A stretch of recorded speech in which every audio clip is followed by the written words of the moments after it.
Let's pause for a second. I see how with Jenkins calling it galactic cosmology, it's like our home continues to expand. We've gone from the village to the nation state to the planet. Now we're ready to take on the big picture. So let's just talk about the conclusions of the archaic mind, what it reaches.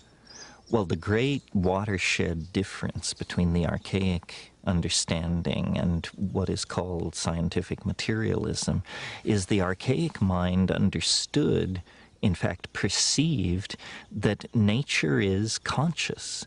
Nature is alive. Nature is an organism full of intent. The goal of the archaic mind is to connect with, communicate with, and align itself to this greater Gaian holism, which is sometimes called nature, the great spirit, the realm of the ancestors. But this is what the archaic mind understood and was comfortable with. And in fact, it is true. Our own decision to view the universe as dead, as inanimate, as unintelligent, allowed us, permitted us to dissect it, use it, and deny its validity outside of human purpose. Now the consequences of living like that is coming back to haunt us. You know, we have almost destroyed our home. We have almost cut the earth from beneath our own feet. So this impulse toward the Gailanic and the archaic is a survival instinct.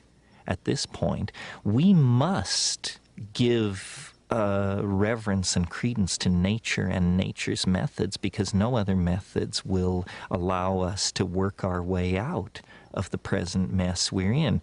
High temperature, high energy resource extraction, commodification, mega agriculture, we're at the end of the rope for these things. So the archaic holds answers, but it only holds answers if we are willing to think of the universe as a living, intelligent entity with which we are in partnership, not set against, but that in fact we are a part of a morphogenetic intent and an unfolding reality that is larger than human understanding. Imagine, larger than human understanding.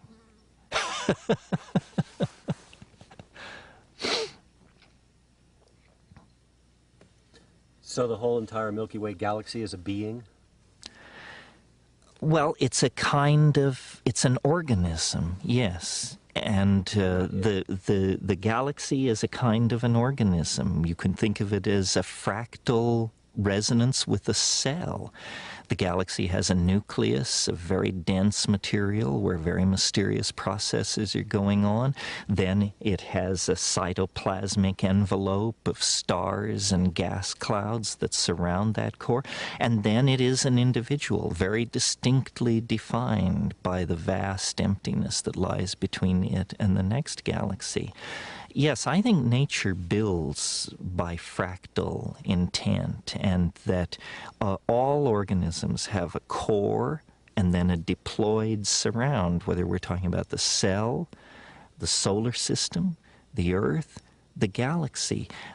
In the process of the conservation of novelty, structures are created with cores that are more complex than their outlying neighborhoods.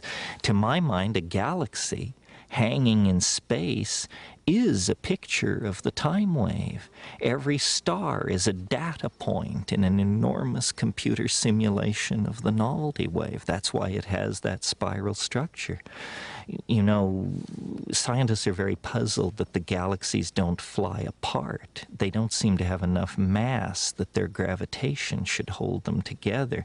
And there's been a lot of talk about dark matter or some missing factor. Well, the missing factor is novelty. The galaxy stays together because the galaxy wants to be a galaxy. In other words, it wants to hold on to the level of novel morphology that it has achieved. It has an actual appetite for expressing itself in that form.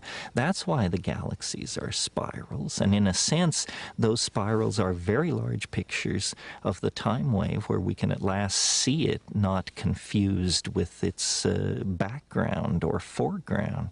So everything organizes itself fractally, spirally, with a dense center in its spatial domain and a dense center in its temporal domain. We are like this. Galaxies are like this. Planets, stars, bird flocks, coral reefs. But in the case of the galaxy, it's particularly easy to observe the structure because the thing is so huge that its forces dominate and damp out other forces which might distort it.